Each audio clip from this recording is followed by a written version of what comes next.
There is another feature of the Kiltetian burials which confirms that they were entirely deliberate. The bodies were discovered right on the edge of the cemetery, as if they were exiled from the other graves. We had picked up the edges of a shallow ditch here in the cutting, and it's within this ditch that we actually found the first of our 2 stone-in-mouth skeletons. So it was sort of lying out on this axis, which is not quite east-west, but northwest-southeast. And the body would have been lying this way, with its feet slightly raised, because on one side of the ditch, and the head slightly raised at this side, looking in this direction with the stone in the mouth. Archaeologists use a special term for these strange burials in Ireland and elsewhere. They call them deviant burials. Deviant means abnormal, anything that's particularly strange or uncharacteristic, not what you would expect from a Christian burial in this period. The Christian faith had a well-established canon of beliefs. You don't take objects with you. When the world ends, everyone will rise from their grave and face the rising sun, so that burials are orientated east to west. And because this was such a matter of conformity, I think when there's a deviation away from that expected pattern, it suggests some deliberate thought process has gone behind why you are doing something so abnormal. All the evidence suggests that the deviant Kiltetian burials were treated as if the dead might return from the grave and become the medieval equivalent of vampires.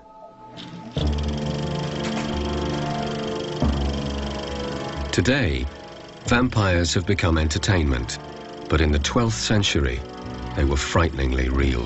The medieval mind lived in a world of monsters and dragons. They believed in supernatural events. So the notion that the body could come back and be reanimated wasn't that strange. But actually, the ideas were very much fostered by the church. Because when the soul left the body, it went to a place called purgatory. And if the soul, the person, had left a particularly evil life, that soul will be tortured in the most horrendous fashion. And so the notion that it would escape from purgatory and come back to haunt the earth was a very powerful idea. Chronicles and histories from the period recorded terrifying stories about the undead, as if they were true. Historian John Blair has come to St. Peter's Church in Stapenhill, near Burton-on-Trent. He's on the trail of a particularly chilling account, which demonstrates the reality of this fear. The extraordinary story of the Stapenhill vampires begins when 2 peasants on Burton Abbey territory are poached by a lord nearby, and he persuades them to move to the village of Drakelow, which is just down the road. The story is set in 1085, when the peasants were moving to a thriving community of several hundred people. But soon, their fortunes changed. They come to a very nasty end because they die suddenly while they're eating, and they're buried here in this churchyard behind me. The next night, they're seen walking around, sometimes in the form of men with coffins on their backs, and sometimes in the form of animals. And this must have been enormously frightening to these people, who clearly thought that they were confronted really with the living dead.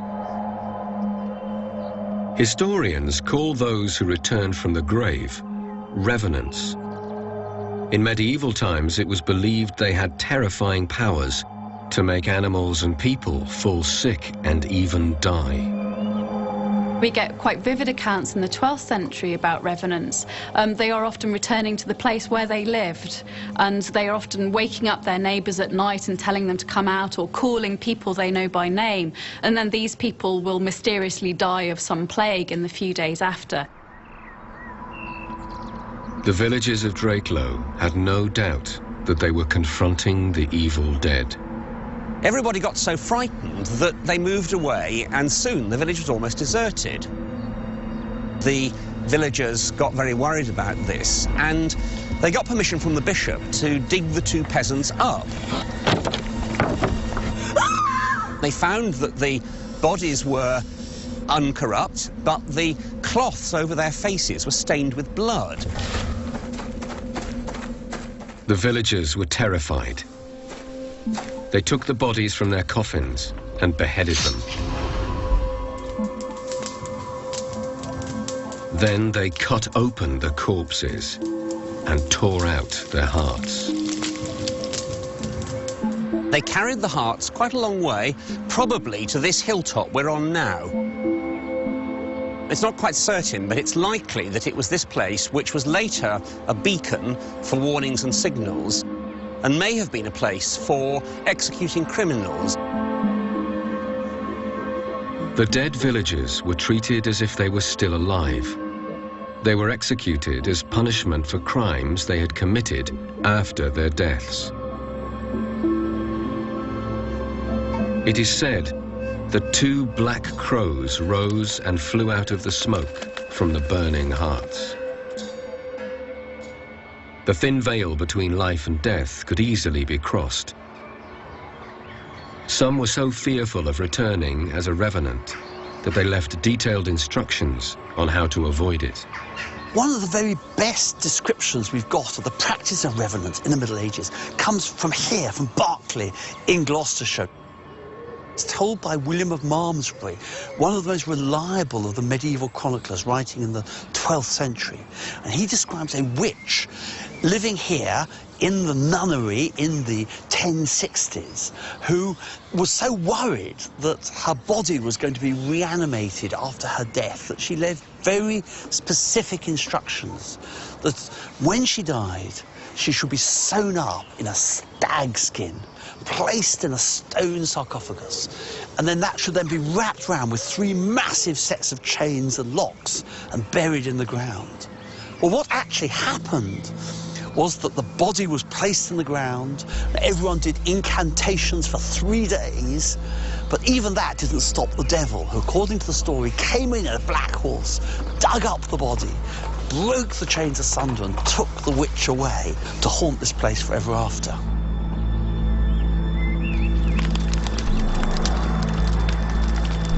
There are many other stories about the undead recorded by priests and chroniclers in the 12th century. Could the deviant Kiltetian burials date from the same time as these extraordinary stories? The Irish team are going to carbon date the 2 skeletons to find out. The samples will be sent off for analysis to discover just when these people died.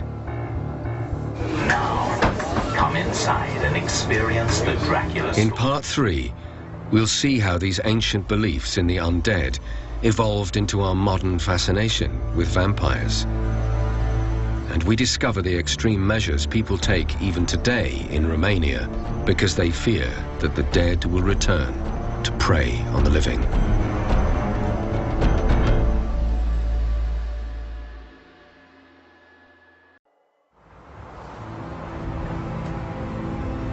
Fear of the dead returning from the grave has haunted people for centuries. Modern archaeology has revealed burials in which bodies have been staked, chained, and weighed down with heavy stones. But in 1732, terror of the dangerous dead reached a new intensity throughout Europe. In December that year, a team of Austrian military doctors was sent to investigate a disturbing series of deaths in a Serbian village, then part of the Austro-Hungarian Empire. The doctors were led by a senior surgeon called Johannes Fluckinger. A woman by the name of Starr. Fluckinger would have been a highly trained surgeon for the period. Military surgeons were the best surgeons you could have. They were working at a very fast pace. They had more patients than any other surgeons could ever see, and they had to operate quickly and efficiently. So the training you would have had as a military surgeon would have been extremely high. The villagers claimed that 17 people had died suddenly over a 3-month period, and that many of them had become vampires. She is quite complete and undecayed. Flückiger meticulously recorded his observations. In this new age of science, he thought that the villagers' beliefs belonged to the medieval past. She had herself said before her death that she painted herself with the blood of a vampire. Wherefore both she and her child, who died right after birth, must also become vampires. Flückiger's main mission would have been to quash any idea that vampires were real, and also to get to the bottom of what exactly was going on. One of the big concerns would have been for the authorities, was there an epidemic of some sort? But as the coffins were opened one by one, Flückiger's observations became more disturbing. What he would have noted when he went inside the body was only 4 of them were decomposing naturally, or what he assumed was natural. The new nails are evident, along with fresh and vivid skin. All of these things didn't seem to be consistent with how he thought bodies should be decomposing. Upon the opening of the body, there was revealed a quantity of fresh extravascular blood. What the doctors were seeing contradicted their medical training. Not, as is usual, filled with coagulated blood. Modern medicine would recognize that these symptoms of vampirism were simply the normal process of decomposition.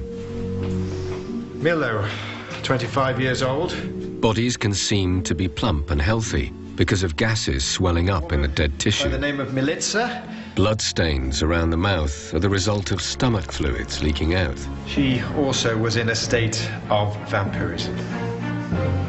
None of these bodies had been buried for more than 3 months, and that means that the first body would have been buried in September, allowing for a cold autumn.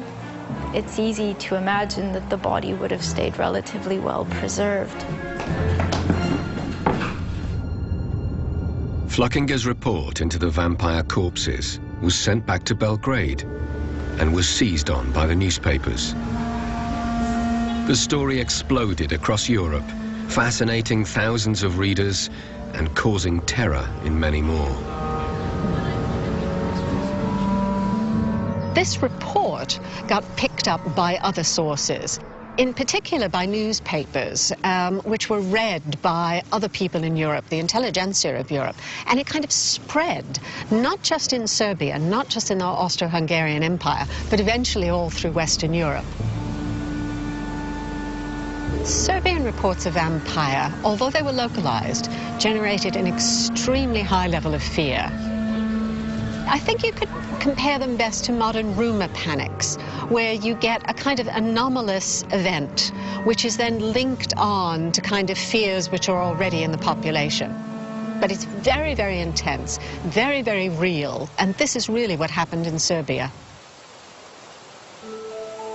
In villages across Central Europe, a vampire hunt began.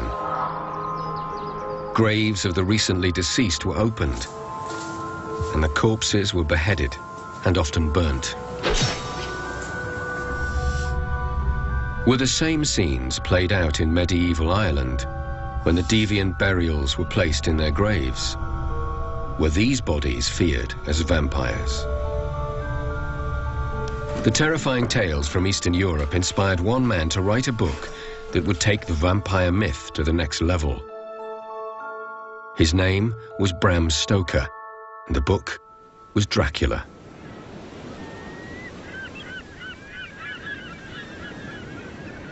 In 1898, Stoker transformed the idea of the dangerous dead into the sophisticated predatory vampire at the heart of so much film and fiction. Now, come inside and experience the Dracula story. Dracula was set partly in the Gothic ruins of Whitby Abbey, which Stoker explored during his holidays on the Yorkshire coast.